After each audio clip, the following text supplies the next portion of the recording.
தமிழகத்துல இப்ப அண்ணாமலையும் உதயநிதியும் வார்த்தை போர் இது எப்படி பாக்குறீங்க? இந்த மோதல் போக்கு அரசியலுக்கு இது உகந்ததா? அதாவது சகோதரர் உதயநிதிக்கும் சகோதரர் அண்ணாமலைக்கும் இடையிலான தனிப்பட்ட ஒரு காழ்ப்புணர்ச்சி எதுவும் கிடையாது. தமிழ்நாட்டில் மும்மொழி கொள்கையா இல்லை, தமிழ்நாட்டு மாணவ செல்வங்கள் இளைஞர்கள் இன்னைக்கு வாழ்க்கையில உயர்ந்ததற்கு காரணமான இருமொழி கொள்கையா, அதுதான் இன்னைக்கு பிரச்சனையே. சகோதரர் அண்ணாமலை என்ன சொல்றாருன்னா, இங்க மும்மொழி கொள்கையை இங்க அமுல்படுத்தணும்னு சொல்றாரு. பாஜக பாரதிய ஜனதா கட்சியை தவிர அனைத்து இயக்கங்களும், திமுக, மதிமுக, காங்கிரஸ், பொது உடைமை இயக்கங்கள், அண்ணா திராவிட முன்னேற்ற கழகம் உட்பட எல்லாருமே தமிழ்நாட்டுக்கு இருமொழி கொள்கை தான் தேவை, இதுதான் இருக்கணும், இதுதான் இருந்ததுனாலதான் இன்னைக்கு இவ்வளவு உயர்ந்திருக்கிறோம். இன்னைக்கு இளைஞர்கள் உலகம் முழுவதும் பல்வேறு துறைகள் ஆதிக்கம், தமிழக இளைஞர்கள் ஆதிக்கம் செலுத்துறாங்கன்னா அதற்கு காரணம் இருமொழி கொள்கை, அதுதான் காரணம் சொல்லிட்டு அதனால எல்லாரும் அதில் உறுதியா நிக்கிறோம். ஆனா பாஜக ஒரே இயக்கம் இங்க மும்மொழி கொள்கை, அதுக்கு ஒரு காரணங்கள் சொல்றாங்க. ஒரே விஷயம் நீங்க சொல்லிடுறேன், நானு ஒரு விஷயத்த இங்க தமிழ்நாட்டில் பாஜக தலைவர்கள் பேச மாட்டேங்கிறாங்க. நீங்க வட இந்தியாவுக்கு போங்க, உத்தரப்பிரதேசிலையும் பீகார்லயும் மத்திய பிரதேசிலையும் பாஜக தலைவர்கள் வைக்கிற பிரச்சாரம் என்னன்னா, ஆங்கிலம் தேவையில்லை, English is not needed over here, ஆங்கிலம் ஒரு அந்நிய மொழி, இங்க ஆங்கிலம் இங்க இருக்கவே கூடாதுன்னு சொல்லிட்டு ஒரு பரப்புரையில் ஈடுபட்டு இருக்காங்க. இன்னைக்கு இல்ல, 10 வருஷமா அவங்க சொல்றது இந்த நாட்டில் ஆங்கிலமே இருக்கக்கூடாதுன்னு சொல்றாங்க. ஒன்னே ஒன்று யோசிச்சு பாருங்க, நம்மளுடைய இன்னைக்கு மாணவ செல்வங்கள், இன்னைக்கு இளைஞர்கள், இன்னைக்கு ஐடி இண்டஸ்ட்ரியா இருக்கட்டும், மருத்துவத்துறையா இருக்கட்டும், வர்த்தகமா இருக்கட்டும், இன்னைக்கு ஆங்கிலம் இருக்க போய் இன்னைக்கு நம்முடைய தமிழக இளைஞர் இன்னைக்கு வாழ்க்கையில் உயர்ந்து இருக்கிறாங்க. அமெரிக்காவா இருந்தாலும் சரி, ஐரோப்பாவா இருந்தாலும் சரி, பல்வேறு துறைகள் நம்முடைய தமிழக இளைஞர்கள் ஆதிக்கம் செலுத்துறாங்க. அதுக்கு காரணம் ஆங்கில புலமை. ஆனா அந்த ஆங்கிலமே இருக்கக்கூடாதுன்னு சொல்றாங்க அவங்க. இன்னைக்கு உங்களுக்கே தெரியும், இந்த கடந்த ஒரு மாதமாக கிட்டத்தட்ட நூற்றுக்கணக்கான இந்தியர்கள் அமெரிக்கால இருந்து கைவிலங்கு போட்டு இன்னைக்கு கூட்டு வந்திருக்கிறாங்க. கைவிலங்கு போட்டு அவன் அமெரிக்காரங்க இறக்கி விட்டுருக்கான் நம்மள. அந்த நூற்றுக்கணக்கான பேர்ல எல்லாருமே வட இந்தியர்கள், தமிழர்கள் யாரும் கிடையாது. அது என்ன சொல்ல, நம்ம ஆளுங்க போயிருக்கிறாங்க, தமிழர்கள் எத்தனை பேர் இருக்காங்க, லட்சக்கணக்கான பேர் அமெரிக்கால இருக்கிறாங்க. அவங்க படிச்சு ஆங்கில புலமே ஐடி இண்டஸ்ட்ரி நல்ல வேலையில் இருக்கிறாங்க. இன்னைக்கு அவங்கள வட இந்தியர்கள் தான் இன்னைக்கு தமிழ்நாட்டுக்கு பொழப்புக்காண்டி வர்றாங்க. நம்ம அவங்களுக்கு வாழ்வாதாரம் கொடுக்கிறோம். காரணம் என்ன, அவங்களுக்கு கல்வி கிடையாது. இன்னைக்கு கிராஸ் என்ரோல்மெண்ட் ரேஷியோ GER, அதாவது பள்ளிக்கல்வியிலிருந்து உயர்கல்விக்கு போற விகிதம் தமிழ்நாட்டில் பொறுத்து கிட்டத்தட்ட 50 விழுக்காடு. ஆல் இண்டியா ரேஷியோ பொறுத்து கிட்டத்தட்ட 25-27 விழுக்காடு தான் இருக்கு. அதை 2047க்குள்ள இந்த 50 விழுக்காடு வரணும்னு சொல்லிட்டு நம்ம இந்திய அரசு அறிவிச்சிருக்கிறாங்க. ஆனா தமிழ்நாடு அந்த கிராஸ் என்ரோல்மெண்ட் ரேஷியோ, பள்ளிக்கல்வியிலிருந்து உயர்கல்விக்கு போற விகிதம் கிட்டத்தட்ட இப்பவே நமக்கு 50% இருக்கு. நமக்கு பல்வேறு விஷயங்கள், இது இந்தி மாத்திரம் கிடையாதுங்க, மறைமுகமா அவங்க ஆங்கிலத்தையும் படிப்படியும் எடுக்கணும்னு நினைக்கிறாங்க. அவங்க நான் வைக்கிறது தான், நீங்க ஜனங்களை இன்னைக்கு இன்னொன்னு சொல்றேன், நான் 2 மொழிகள் இருக்கு, 3வது ஏற்கனவே பசங்களுக்கு இன்னைக்கு இருக்கிற பசங்களுக்கு, பள்ளி மாணவர்களுக்கு ஏகப்பட்ட ஸ்ட்ரெஸ், மன உளைச்சல் ஏகப்பட்ட. இன்னைக்கு எவ்வளவு காம்படிட்டிவ் எக்ஸாம்ஸ், நீங்க மெடிக்கல் கூட நீட் எழுதணும், மற்ற நீங்க அடுத்து எந்த துறை, நீங்க இன்ஜினியரிங் இருந்தாலும் சரி, பொறியியல் எந்த துறையா இருந்தாலும் நீங்க என்ட்ரன்ஸ் எக்ஸாம் கொண்டு வந்துருவாங்க. பல்வேறு மனச்சுமையில் பல்வேறு ஸ்ட்ரெஸ்ல இருக்காங்க பசங்க. இருக்கிற பாடங்கள் படிக்கிறதே கஷ்டம். இதுல எதுக்கு 3வது மொழின்னா என்ன நான் கேட்கிறேன். பசங்க விரும்புவாங்களா கேட்கிறேன். முதல்ல நான், நீங்க விருப்பப்பட்டு எந்த மொழி வேணா படிச்சுக்கோங்க, ஆனா இது படிச்சே ஆகணும்னு சொல்லிட்டு இன்னொன்னு என்ன சொல்றாங்கன்னா, நாங்க ஹிந்தியை நாங்க திணிக்கலையே, ஹிந்தியை நாங்க கட்டாயமா நாங்க பாடமா சொல்லலையே, 3வது மொழி எந்த மொழியால இருக்காங்க. அதுக்கு நான் பல இடங்கள்ல சொல்றது, பத்திரிக்காரங்கிட்ட நான் சொல்றது என்னன்னா, அதாவது தமிழ்நாட்டு மாணவன் அவனுக்கு ஃபர்ஸ்ட் ஒரு 3 லாங்குவேஜ் ஆப்ஷன் கொடுக்குறீங்க. தமிழ், ஆங்கிலம் இருக்கு, 3வது மொழி எடுத்தே ஆகணும். இப்போ எந்த மொழி எடுப்பாம, அவன் கன்னடம் படிப்பானா, தெலுங்கு படிப்பானா, இல்ல உருது படிப்பானா, இல்ல சமஸ்கிருதம் சொல்ல அவங்க என்கரேஜ் பண்றாங்க. இப்போ அவர் வழி இல்லாம ஹிந்தியை படிக்க வேண்டிய சூழ்நிலை. இதுதான் நாங்க மறைமுக திணிப்புன்னு சொல்றோம். தேர்ட் லாங்குவேஜ் வந்து ஆப்ஷன் கிடையாது. தேர்ட் லாங்குவேஜ் எடுத்தே ஆகணும். நீ அந்த எடுக்கணும்னு சொல்லும் போது அது என்ன சொல்றான், அது ஒரு இந்திய மொழியா இருக்குன்னு சொல்றான். இதுக்கு முன்னாடி எந்த மொழியா இருக்கலாம், அதாவது பிரெஞ்சா இருக்கலாம், ஜெர்மனா இருக்கலாம், மேண்டரினா இருக்கலாம், எந்த உலக மொழியா இருக்கலாம். நான் ஒன்னே ஒண்ணு கேட்கிறேன் அண்ணாமலை, சகோதரர் அண்ணாமலை கிட்ட, நீங்க சொல்றீங்களே 3வது மொழி படிக்கிறது வந்து மாணவர்களுக்கு நல்லது, அவங்க எதிர்காலத்துக்கு நல்லது. நான் ஒன்னே ஒண்ணு சொல்றேன், நீங்க மேக் இன் இந்தியா சொல்றீங்க. இந்தியா வந்து இன்னைக்கு 5வது பொருளாதார ரீதியா இந்தியா வந்து 5வது இடத்துல இருக்கு. அது 3வது இடத்துக்கு வந்துடும் நீங்க சொல்றீங்க. உங்க தலைவர் நம்முடைய பிரதம மந்திரி மோடியும் சொல்றாரு. ஆனா உலக மொழியை கத்துக்கிறது என்ன தப்பு? இப்போ பசங்க வந்து நீங்க அந்த மொழியை விட்டுருங்க. நீங்க 3வது மொழி கத்துக்கிறது நல்லதான்னு சொல்றீங்க. எந்த மொழியா இருக்கட்டும், பிரெஞ்சா இருக்கட்டும், ஜெர்மனா இருக்கட்டும், மேண்டரினா இருக்கட்டும், இன்னைக்கு make in India go global சொல்றோம். நம்ம ஒரு உலக மொழியை கத்துக்கிட்டானா அது எவ்வளவு தூரம் நம்ம இளைஞர்களுக்கு பயன்படும்? தொழில் ரீதியா சரி, நீங்க கல்வி ரீதியா சரி, இன்னைக்கு எவ்வளவு தூரம் பிரயோஜனமா இருக்கு உங்களுக்கு? அது இந்திய மொழின்னு சுருக்குறீங்க. நீங்க 3 மொழி இருக்கட்டும், எதுக்கு அது இந்திய மொழிக்குள்ள சுருக்குறீங்க நான் சொல்றேன். நான் இது மாதிரி பல்வேறு விஷயங்களை பொறுத்த வரைக்கும், இந்த மொழியை பொறுத்த வரைக்கும், அரசியல் ஆக்குறதை பொறுத்த வரைக்கும் பாஜகவை தவிர நம்ம எந்த திராவிட இயக்கம் வந்து மொழி அரசியல் ஆக்கலாம். என்னைக்கு நீங்க இந்திய திணிக்கிறீங்களோ, இந்தியா அந்த திணிக்கும் பொழுது அப்பதான் நாங்க வந்து எதுக்குமே தவிர இது நாங்க ஒரு அரசியலா இன்னைக்கு நாங்க ஆக்கல. இப்பயுமே என்னன்னா, நாங்க ஒரு 4-5 மாசத்துக்கு முன்னாடி நம்முடைய பள்ளிக்கல்வித்துறை அமைச்சர் சகோதரர் மகேஷ் பொய்யாமொழி வந்து அவரும் அங்க டெல்லிக்கு வராரு. நான் இதையும் நான் பல இடத்துல சொல்லியிருக்கிறேன். நம்முடைய தமிழக பள்ளிக்கல்வித்துறை அதிகாரிகள் அவங்க வந்து சொல்றாங்க, சார் நாங்க சமக்ர சிக்ஷா அபியான் இந்த திட்டத்தில் வந்து நாங்க எல்லாமே நாங்க செயல்படுத்திட்டோம்.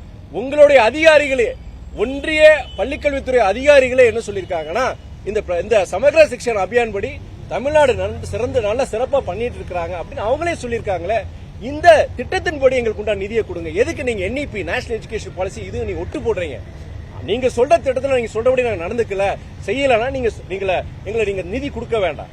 உங்களுடைய அதிகாரிகளே சொல்லும் போது ஏன் சார் அப்படின்னு சொல்லி கேட்கும்போது அவர் ஒரே வார்த்தை சொல்றாரு, நீங்க 40 வருஷம் பின்னாடி இருக்கிறீங்க. என்னைக்கு நீங்க இந்திய எதுக்கு நீங்க ஏத்துக்க போறீங்களோ, என்னைக்கு நீங்க இந்த நேஷனல் எஜுகேஷன் பாலிசி ஏத்துக்க போறீங்களோ, கையெழுத்து போடுறீங்களோ, அன்னைக்கு உங்களுக்கு நிதி கிடைக்கும். அது வரைக்கும் கிடைக்காதுன்னு எங்க எம்பிஸ், எங்க நாடாளுமன்ற உறுப்பினர் எல்லாரும் முன்னாடி சொல்றாரு. நேத்து ராகுல் காந்தி ஒரு கருத்து, அருமையான கருத்து சொல்லிக்க நேத்து நான் பிரஸ் மீட்ல சொன்னேன். சகோதரர் ராகுல் காந்தி என்ன சொல்றாருன்னா, ஒரு குற்றச்சாட்டு இங்க பிஜேபிக்கார ஒரு குற்றச்சாட்டு வைக்கிறாருல, அவர் அங்க ஒரு குற்றச்சாட்டு வைக்கிறார்.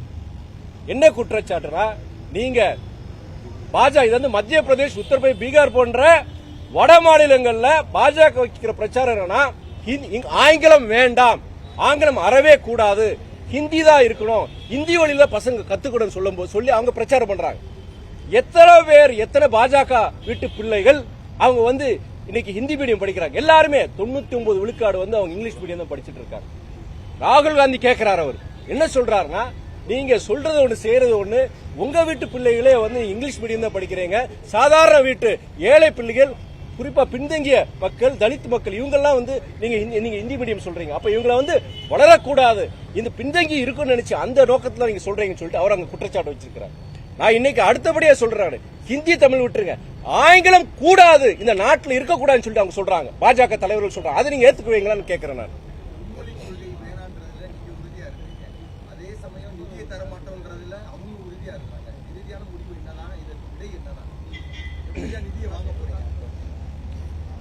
நம்மளுடைய முதலமைச்சர் என்ன சொல்லியிருக்கிறார்னா, நிதி கேட்டிருக்கிறாங்க, பலமுறை கேட்டிருக்காங்க, இப்ப கூட கடிதம் எழுதியிருக்கிறார்.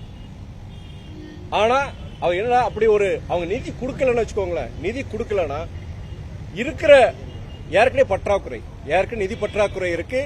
பள்ளிக்கல்வித்துறையிலே அவங்களுக்கு ஆசிரியருக்கு சம்பளம் கொடுக்க முடியல, பராமரிப்பு அரசு பள்ளிகளை பராமரிப்பு செய்ய முடியல, ரைட் டு எஜுகேஷன் அந்த ரீஇம்பர்ஸ்மெண்ட் பண்ண முடியல. நீங்க பள்ளிக்கல்வித்துறை விட்டுருங்க, பல துறை, நீங்க EB எடுத்துக்கிட்டீங்க, மருத்துவத்துறை, சுகாதாரத்துறை, எல்லா இடங்களையும் பாத்தீங்கன்னா பினான்சஸ் நமக்கு ரொம்ப மோசமா இருக்கு. நிதி வந்து காரணம் பல்வேறு இதுல இந்த ஒன்றிய அரசு வரமாட்டேங்க. அப்படி இருக்கும்போது இது ஒரு கூடுதல் நிதி சுமை தான், கூடுதல் நிதி சுமை. இதை வச்சு ஏதாவது சமாளிக்கணும்னு சொல்லிட்டு அவர் முதலமைச்சர் சொல்லி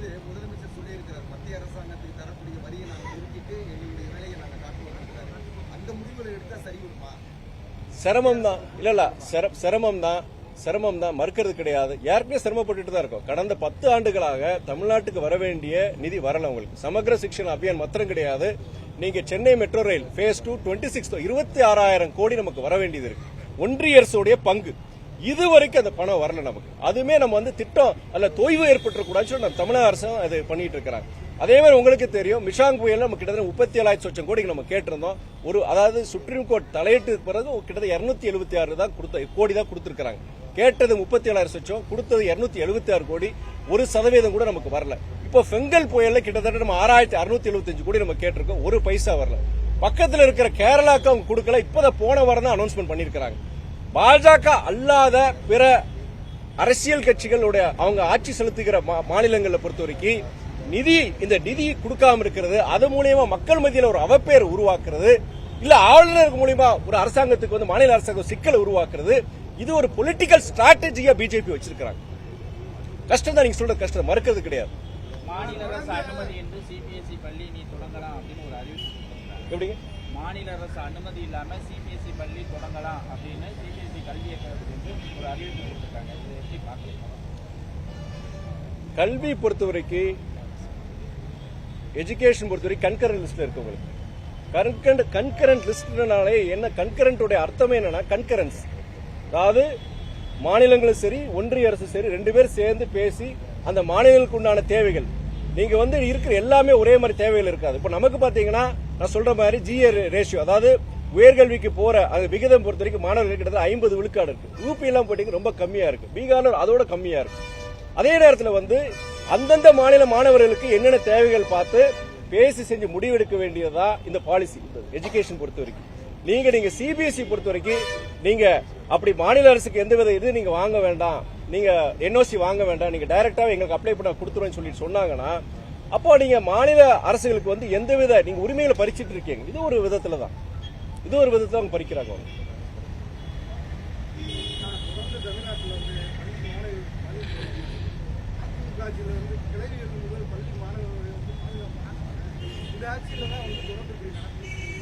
ஒரே ஒரு விஷயம் நான் தம்பிகிட்ட சொல்லிடுறேன். நான்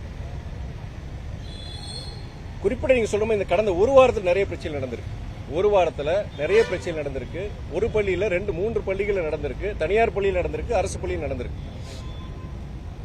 தவறு பொறுத்த வரைக்கும் இந்த பாலியல் வன்கொடுமையா இருக்கட்டும், இல்லாட்டி வந்து பல்வேறு தவறான போதைப் பொருள் புழக்கம் எல்லாம் இருக்கட்டும், இது எனக்கு என்னன்னா தனி மனித ஒழுக்கமும் சரி, சமுதாயத்தில் வந்து மக்களுக்கிட்ட அவங்களுக்கே ஒரு விழிப்புணர்வு இருக்கணும்.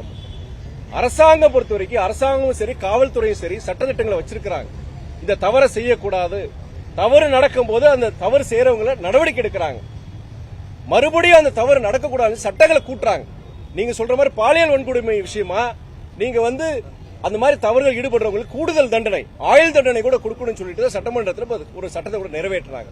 ஆனால் இதை பொறுத்தவரை கடைசியில் மக்கள் கையில தான் இருக்கு. அரசாங்கம் விழிப்புணர்வு ஏற்படுத்தலாம், அந்த தவறுகள் நடக்கக்கூடாது சட்டங்களை கொண்டு வரலாம். ஆனா கடைசியில பொறுத்த வரைக்கும் மக்கள் தான் முடிவு. அதே நேரத்தில் இந்தியா முழுவதும் இந்த தவறு நடக்கிறது சரிங்கிற நான் சொல்லல. இந்தியா முழுவதும் பாத்தீங்கன்னா நீங்க இந்த பிரச்சனை இருக்கு. வளர்ந்து வரும் நாடுகள் நினைச்சு வளர்ந்த நாடுகள் இந்த மாதிரி பிரச்சனை இருந்துட்டு தான் இருக்கு. ஆனா நீங்க உத்தரப்பிரதேசோடைய கிரைம் ரெக்கார்ட் போய் பாருங்க. நீங்க பெண்களுக்கு எதிரான செக்ஷுவல் கிரைம்ஸ் அகேன்ஸ்ட் விமன் இந்தியாவிலேயே அதிகமா பெண்கள் அதாவது பாலியல் வன்கொடுமை நடக்கிற ஒரு மாநிலம் எதுன்னு பாத்தீங்கன்னா உத்தரப்பிரதேஷ். நான் சொல்லல, ஒன்றிய அரசுடைய நேஷனல் கிரைம் ரெக்கார்ட்ஸ் பியூரோ, ஒன்றிய அரசை சார்ந்த ஸ்தாபனம் கிட்ட அந்த புள்ளி வருவாங்க தரவுகள் அங்க இருக்கு. நீங்க தயவுசெய்து எடுத்து பாருங்க. நீங்க அதே நேரத்தில் வந்து நீங்க டெல்லி எடுத்துக்கோங்க. டெல்லினா நீங்க இப்பதான் ஆட்சிக்கு வந்திருக்காங்க, பாஜக ஆட்சிக்கு வந்திருக்காங்க. ஆனா டெல்லியில பொறுத்த வரைக்கும் சட்டம் ஒழுங்கு காவல்துறை யார் கையில் இருக்குன்னா ஒன்றிய அரசாங்கம் கிட்ட தான் இருக்கு. உங்களுக்கே தெரியும், கடந்த 1-2 வருஷமா பாத்தீங்கன்னா டெல்லியில பொறுத்த வரைக்கும் எப்படி பாம்பேல மும்பைல ஒரு 10-20 வருஷத்துக்கு முன்னாடி பார்த்தா கேங் வார்ஸ் நடக்கும். உங்களுக்கு ஓப்பட பட்ட பகல துப்பாக்கி சூடு, இந்த கும்பலுக்கு துப்பாக்கி சூடு நம்ம பார்த்திருக்கோம். நம்ம இன்னைக்கு அதே மாதிரி இன்னைக்கு டெல்லியில நடந்துட்டு இருக்கு. அது யார் அது கட்டுப்பாட்டுக்குள்ள இருக்குன்னா வெளிநாடுகள் இருக்கிற சில டான்கள் கிட்ட அது கட்டுப்பாடுல இருக்கு.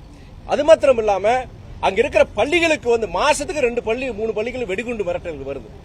இன்னைக்கு டெல்லி தலைநகரத்தில் வந்து அவ்வளவு பிரச்சனைகள், குண்டு வெடிப்புகளா இருக்கட்டும், துப்பாக்கி சூடுகளா இருக்கட்டும், அவ்வளவு நடந்துட்டு இருக்கும் போது அது அங்க இருக்கிற ஒன்றிய அரசு கட்டுப்பாட்டுல தான் இருக்கு. இன்னைக்கு நான் கூட்டணியில இருக்கிற இல்ல அது வித்தியாசம், அதை பத்தி நான் அதுக்குள்ள நான் அதுக்காண்டி நான் சொல்லல. அந்த கருத்தை நீங்க இந்தியா முழுக்க இருக்கிற அதாவது மாநகராட்சிகளை பொறுத்த வரைக்கும், சென்னையை பொறுத்த வரைக்கும், சென்னையா இருக்கட்டும், கோயம்புத்தூரா இருக்கட்டும், மதுரையா இருக்கட்டும், குற்றங்கள் நடக்கலன்னு சொல்லலாம். ஆனா நீங்க தயவு செய்து நீங்க கம்பேர் பண்ணி பாருங்க. நீங்க உத்தரப்பிரதேஷ்லயோ பீகார்லயோ ஏன் டெல்லியோடய கம்பேர் பண்ண பாருங்க. ஸ்டாட்டிஸ்டிக்ஸ் குள்ள போய் பாருங்க. நீங்க இங்க நடக்குது. ஆனா விகிதம் கம்மியா இருக்கு. நடவடிக்கை எடுக்கிறாங்க. தவறு செய்யறவங்க மேல அவங்க நடவடிக்கை எடுக்க கைது பண்றாங்க. அது நடக்கலன்னு சொல்லும் போது கண்டிப்பா தவறு சொல்லலாம். கம்பேர் பண்ணி பார்க்கணும். நம்ம சட்ட ஒழுங்கு கெட்டு இருக்குது. அதை மேலும் சட்டத்தை வலுப்படுத்துறதுக்கு அதுக்கு தான் நமக்கு சட்டத்தை தலைவர் நீங்க சொல்ற ஒரே கருத்து சட்டத்தை வலுப்படுத்த சொல்றீங்க இல்லையா? இந்த பாலியல் வன்கொடுமைக்கு இதுக்காண்டிதான் இப்ப சட்டமன்றத்தில் சட்டத்தை கொண்டு வந்தாங்க. ஆயுள் தண்டனை கொடுக்கணும்னு சொல்லி கடுமையான சட்டங்களை மாத்திருக்கிறாங்க. அரசாங்கமே மாத்திருக்கிறாங்க. அதனால என்னதான் நீங்க சட்டங்களை மாத்தினாலும் கூடுதல் சட்டங்களை கொண்டு வந்தாலுமே அந்த மாற்றம்ங்கிறது எங்க இருந்து ஆரம்பிக்கணும்னா நம்ம கிட்ட இருந்து ஜனங்கிட்ட இருந்து ஆரம்பிக்கிற அந்த மாற்றம். அது ஒரு கட்டத்துல என்னன்னா அதனால எல்லா இடத்துலயும் அதான் சொல்றேன். நேற்று ஒரு பள்ளிக்கு ஒரு எங்க தென்காசி மாவட்டத்துல ஒரு பள்ளியில அந்த மாணவர்கிட்ட பேசும்போது அதான் சொல்றேன். நீங்க தான் இந்த நாட்டோட எதிர்காலம், இந்த மாநிலத்தோட எதிர்காலம் நீங்க தான். ஆனா அந்த மாற்றம் எங்க இருந்து வரணும்? சமுதாய மாற்றம். நீங்க அரசியல்வாதிங்க அதிகாரிகள் கிட்ட நீங்க குற்றம் சொல்றீங்க. ஆனா அந்த மாற்றம் எங்க இருந்து வரணும்னா மாணவ சமுதாயத்திலிருந்து மாறணும். இந்த சமுதாயத்திலிருந்து மாறணும். தனிப்பட்ட ஒழுக்கம் மனிதர்கிட்ட தனிப்பட்ட மனிதர்கிட்ட அது மாறணும்.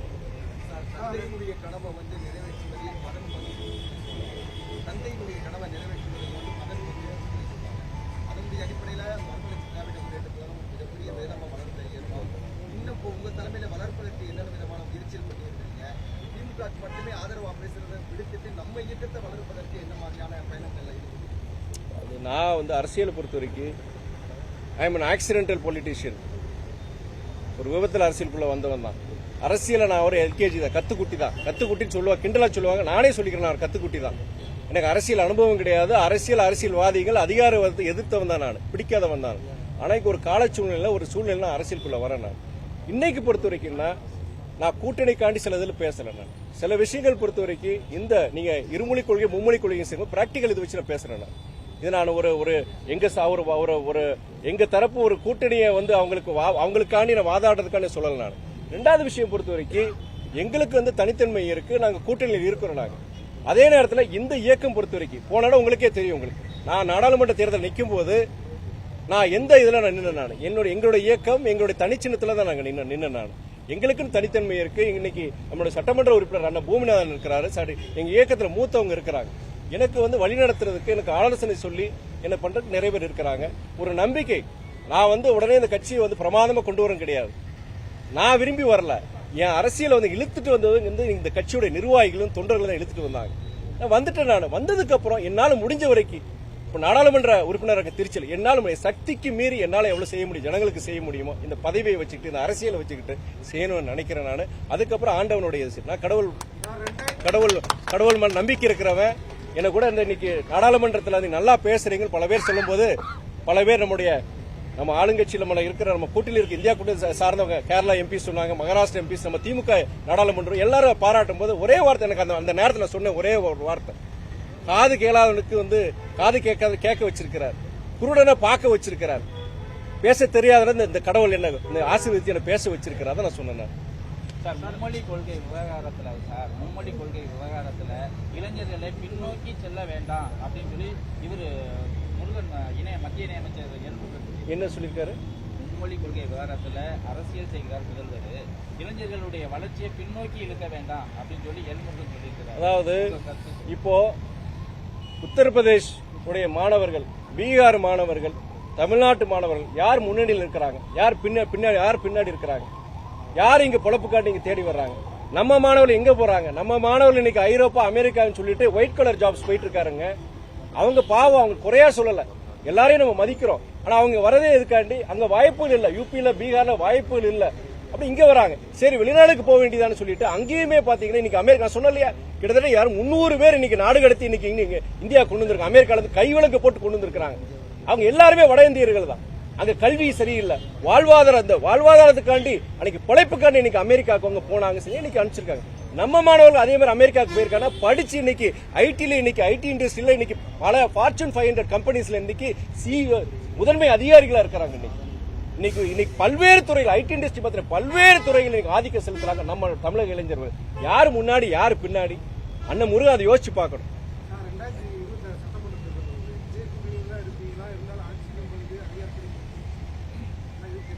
நாங்க எந்த காரணத்துக்காண்டி இந்த கூட்டணியில திராவிட முன்னேற்ற கழகத்தோட நாங்க இந்த கூட்டணியில நாங்க சேர்ந்தோங்கிறது கிட்டத்தட்ட 8 வருஷம் ஆகுது, 8வது வருஷம் அது. மக்களை பிளவுபடுத்துகிற சக்திகள், ஜாதி மத அரசியல் பண்ற இந்த இயக்கங்கள் இன்னைக்கு தமிழ்நாட்டுக்கு வந்து பெரிய ஒரு அச்சுறுத்தல் இருக்கு. குறிப்பா மதவாத அரசியல். இந்த மதவாத அரசியல் பொறுத்தவரைக்கு இன்னைக்கு கிட்டத்தட்ட இந்த 70-80 வருஷங்கள்ல ஒரு இல்லாத ஒரு அச்சுறுத்தல் இன்னைக்கு இருக்கு. இன்னைக்கு பல்வேறு நீங்க கல்வியில பல இதுல வந்து அன்னைக்கு ஒரு மதவாத ஒரு சிந்தனை உருவாக்குறாங்க. இன்னைக்கு மதுரையில நீங்க பாத்துப்பீங்க. அந்த சர்ச்சைக்குள்ள நான் போக விரும்பல. நான் மதுரையிலே ஒரு மிகப்பெரிய ஒரு மதவாத ஒரு சர்ச்சை ஒரு மத பிரச்சனை உருவாக்க பார்த்தாங்க. இன்னைக்கு இப்படி இருக்கிற ஒரு காலகட்டத்தில் வந்து திராவிட இயக்கங்கள், நீங்க அதிமுக இருக்கட்டும், திமுக இருக்கட்டும், மதிமுக எல்லாமே திராவிட இயக்கங்கள். இன்னைக்கு பாஜக எதிர்க்கிற அந்த வல்லமை அதுல வந்து பாத்தீங்கன்னா திமுக இருக்கு. அதனால வந்து கூடுதல் அந்த எந்த விதத்திலையும் ஒரு சின்ன ஒரு கடுகளவு கூட பாஜக போன்ற மதவாத சக்திகளுக்கு தமிழ்நாட்டில் வேரூன்ற கூடாத ஒரே காரணத்துக்காண்டி நாங்க திமுகவோட நாங்க கூட்டணியில் போனோம். அதுக்காண்டி நாங்க கூட்டணியில் தொடர்றோம். வைகோ அவர்கள் வந்து எதையுமே வந்து வெளிப்படையா பேசக்கூடியவர். நீங்க மும்மொழி கொள்கையில வந்து நான் கூட்டணிக்காண்டி சில விஷயங்கள் பேச முடியாத நிலைமையில இருக்கிற மாதிரி அப்படி சொல்லலையே. அப்படி சொல்லல, நீங்க தவறா நீங்க புரிஞ்சுக்கிட்டீங்க. நான் என்ன சொல்றேன்னா, நான் இன்னைக்கு நான் பேசினா கூட வச்சுக்கோங்களேன், நாங்க கூட்டணிக்காண்டி நாங்க பேசல. நான் என் மனசுல இருக்கிறது அப்படியே சொல்றேன். நான் அப்படிதான் நான் சொன்னேன். நான் கூட்டணிக்காண்டி இன்னைக்கு நான் பேசலன்னு சொல்றேன். தமிழ்நாட்டுல இதே பாலியல் வழக்கு இப்படியே தொடர்ந்துட்டே போனா தமிழ்நாடு வந்து அதாவது போக்சோ மாநிலமா மாறி பொருளாதார நீங்க தயவு செய்து அண்ணன் பொன்னாரா இருக்கட்டும், அவரெல்லாம் படிச்சவர், ஒரு மூத்த அரசியல்வாதி. தயவு செய்து பாஜக என்கின்ற மாநிலங்களில் இருக்கிற லட்சணத்தை போய் பார்க்க சொல்லுங்க. யூபி, பீகார், மத்திய பிரதேஷ் போன்ற மாநிலங்களை பாருங்க. இப்ப கூட திருப்பூர்ல நடந்த சம்பவம் அங்க ஒரு 3 பேர் வட இந்தியாவிலிருந்து வந்து 3 பேர் அந்த சம்பவத்தை பண்ணியிருக்கிறாங்க. இந்த நீங்க சொல்ற மாதிரி இந்த பிரச்சனைகள். அதனால நீங்க பொன்னார் மாதிரி போன்ற மூத்த அரசியல் தலைவர்கள் அவங்களுக்கு தெரியும் உண்மை என்னன்னு தெரியும். அரசியல்காண்டி பேசுறாரு. நன்றி.